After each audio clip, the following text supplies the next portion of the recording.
Good evening, class. I'm going to spend just a few minutes doing a quick review session for your quiz number one that I'm getting ready to post.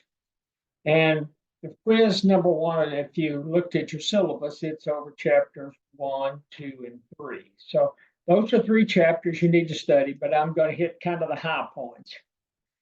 And first, we're going to start off with strategic management, the definition examines how actions and events involving top executives, firms, and industries influence a company's success or failure. Pretty basic definition of strategic management. As we kind of went through chapter one, we talked about economies of scale, and I want to just make sure that as a class, you understand the difference between economies of scale and economies of scope. Economies of scale is a proportionate savings in cost gained by increasing the level of production. You can look at it a different way. It's the long run average cost continue to go down over time as you increase the number of units that you're producing. And the reason long run average costs are going down over time and you're getting those economies of scale is because the more units you add, you're allocating those fixed costs across more units. So that's economies of scale. And why is it important? It's important for industries to prevent competition from entering the marketplace. If you are an industry or you're a company functioning in a market or an industry and you are exhibiting economies of scale, then you have a significant cost advantage when it comes to your competition, either already in the market or competition trying to enter the market. And that's students sometimes get confused between economies of scale and economies of scope. Economies of scope is a proportionate savings gained by producing two or more distinct goods when the cost of doing so is less than that of producing each good separately. And I think back to, actually, I'll give you a really simple example. Think about Starbucks. They've got economies, not only economies of scale when compared to other coffee purveyors, but they are exhibiting economies of scope. They've got individuals in that coffee shop that have been cross-trained to do multiple tasks, and they can exhibit cost savings by combining multiple goods and services using the same fixed costs. So Starbucks, fast food restaurants, a lot of those types of entities exhibit economies of scope. I had the situation when I worked at Blue Cross Blue Shield, and I could exhibit and point to economies of scope when I was talking to the CFO, because I could take nurses and I could have them cross-trained to do medical chart reviews on hospital medical records and also medical chart reviews when it came to provider offices. So depending on what the workflow was, I could shift those nurses back and forth, and I could gain cost savings by diversifying the job activities that those nurses were providing. So again, typically you think about economies of scale when you're thinking about maybe a single product. And economies of scope, a lot of people think about that when they're looking at multiple products. And then we talked for a few minutes about the 5 P's of strategy. Plan, crafted set of steps that's going to help the company succeed. Ploy, outwit or trick competitors. We talked about, Trojan horse is a good example of a ploy. Pattern, degree of consistency. Position, place in the industry. Again, we'll go back to Starbucks. When you talk about purveyors of, and Starbucks probably wouldn't like me to hear me say this, but when you talk about purveyors of fast food coffee and fast food kind of breakfast type I don't even want to call it nourishment, breakfast food type products. You've got Starbucks sitting right here at the top of the heap. Yeah, you've got Seattle's Best and Pete's Coffee and maybe Dunkin' Donuts, and I think McDonald's has coffee. A lot of fast food joints have coffee, but I think when most people think about purveyors of kind of this fast food coffee, most people, the first company they talk about would be Starbucks. So that's where we're talking about position in the industry. Perspective. And when we're talking about perspective, now we're talking about how your organization, your entity, your company, maybe the senior management team in that company, how they interpret the competitive landscape of which they're producing or which they're trying to function in. And then we talk for a few minutes about vision, mission, goals. Vision is where the company would like to be in the future. Kind of like, what is your vision once you get your degree, whether it's an undergraduate degree or a graduate degree? What's your vision of where you would like to be when you people used to talk when I was in graduate school, but when you get out, when you grow up, what do you want to do? Or people would interview you and say, well, what do you want to do? What do you want to really do when you grow up? And that's what vision is. It's where the company sees themselves or where the company would like to be in the future.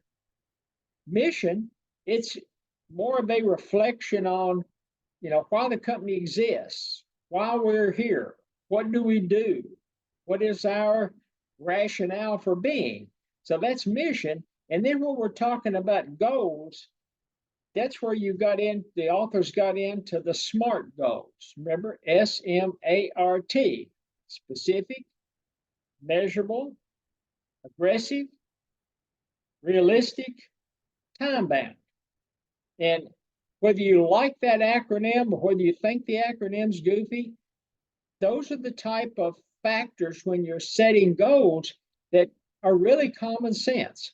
And we've been doing that, or most of us, if you've ever managed a team, that's the way you've been doing your goals all along. You want them that are specific. You don't want goals that are squishy. And when I interviewed in Buffalo for my position with Blue Cross, I was talking to one of the senior vice presidents that happened to be in the operations side, managing and part of his responsibility was managing the call center. And I said, what kind of goals are we looking at? Because I was interviewing for a position that had a medical informatics group reporting to me, and I'm going to be generating some of those goals. And he'd say, well, we want to make sure we improve customer satisfaction next year. Okay, how are you going to measure? What's your KPI? What's your metric? And he didn't know, couldn't tell me. He just knew his goal is he wanted to improve customer satisfaction, not specific. Remember, specific, especially, make them, and we come to the next one, measurable. They need to be black and white. They need to be binary. Either you hit them or you don't. And you can set your goals up as kind of a meet, an exceeds, and a stretch goal. You have three types of categories on the goal. The meets may be increased customer service satisfaction by 10 percentage points. The exceeds may be 15 percentage points, and the stretch may be 20 percentage points. But those are specific goals. They're measurable and they're aggressive, especially when it comes to customer service, but they are realistic because there's a lot of inefficiencies when it comes to deal with customer service. And lastly, they're time bound. You're going to have, that's your annual goal. You have from January the 1st to December the 31st to hit those metrics. And that's what we're talking about when they're as a metric or a KPI is time bound. The authors talk for a few minutes about performance measures, metrics, KPIs, and you generate this information to evaluate your organization and how it's performing. So those are the performance measures that are specific to your organization. The secondary piece of performance is performance reference, and that is industry benchmarks used to validate your company's performance metrics. It doesn't do any good to increase customer satisfaction. If 10% your goal, doesn't do any good to increase it 10% if every other entity in that marketplace is increasing customer satisfaction by 35%. So you need, not only do you need to have specific goals, so you have to have the SMART goals. You have to have those goals in place. Everybody has to understand the goals, but you have to have some kind of a reference to compare those goals to. Again, you may think you're doing fantastic on your goals. You're knocking them out of the ballpark. But if you aren't beating the average for the market, or the average at least for the industry, then you need to step back and take a look at your KPIs and your metrics and set them in such a way that you're going to at least exceed, the average for the market of the industry. And then the authors talk about different, they talk about PESTLE, they talk about a balanced scorecard, they talk about the triple bottom line when they're trying to develop the strategic management process. And the balanced scorecard, it was, talked about financials, they talked about, a customer type of KPI, an internal business processes KPI, and some type of a learning and growth KPI. And financials are going to drive earnings per share, especially if you're a company that's traded on one of the stock or one of the exchanges, or you have some equity investors. You want some financial goals that are going to satisfy those equity investors. Customer satisfaction, those goals are tied to, do you retain the current customers? Do you, have you been able to steal customers from other entities or other companies within your marketplace? And when you're talking about internal business processes, there we're talking about maybe even looking at Lean Six Sigma and thinking about how we're doing from an operational perspective. And then lastly, learning and growth. To me, that's one that a lot of companies forget about, because learning and growth is the opportunity to not only retain your current rock stars, but also to just overall increase human capital of your workforce. Because if you can increase human capital, you're going to get your marginal product of labor is going to continue to increase. Not only marginal product of labor, but the marginal revenue product of labor will increase over time. And then authors talk for a few minutes about the triple bottom line. They had the 5 P's on one of them. Do you call this the 3 P's? Probably not, but they talk about, planet, people, and profit. Again, planet, you're talking about environmentally, sustainable. People, you're talking about training and, making sure that you're maximizing that human capital. And at the end of the result, you want to generate a profit, because, again, companies are in business for one reason and one reason only. That's to generate profit. Why are they in business if they're not generating profits? And the authors kind of move from there into a management perspective where executives should be lockstep when it comes to evaluating not only the general environment, but the competitive environment of the industry environment. And that's where PESTLE came into play. That's more on the general environment. And it's there were 6 segments of it, PESTEL, the 6 segments that the authors proposed that you would use to at least evaluate your general environment. And those are political, economic, social, technological, environmental, and legal. PESTAL. Again, a really snappy acronym, but at the end of the day, all of those 6 components or 6 segments, depending on how you will look at it, are extremely important in evaluating that general environment, and especially about, when it comes to evaluating whether you're going to be successful or not from the standpoint of your company moving forward. And a lot of companies spend a significant amount of money on the functional area that does strategic planning, strategic management, developing their competitive intelligence. And those companies that are investing in those types of functions are typically those companies that are going to be successful over the long haul. And lastly, when it came to the competitive environment or the industry environment, you had Michael Porter's 5 factors analysis. If you and I had, or I had come up with this 5 factors analysis and put it out there, most people say, yeah, well, who cares? Okay, big deal. But because Michael Porter, professor at Harvard and, Harvard Business School, and that, carries a lot of weight.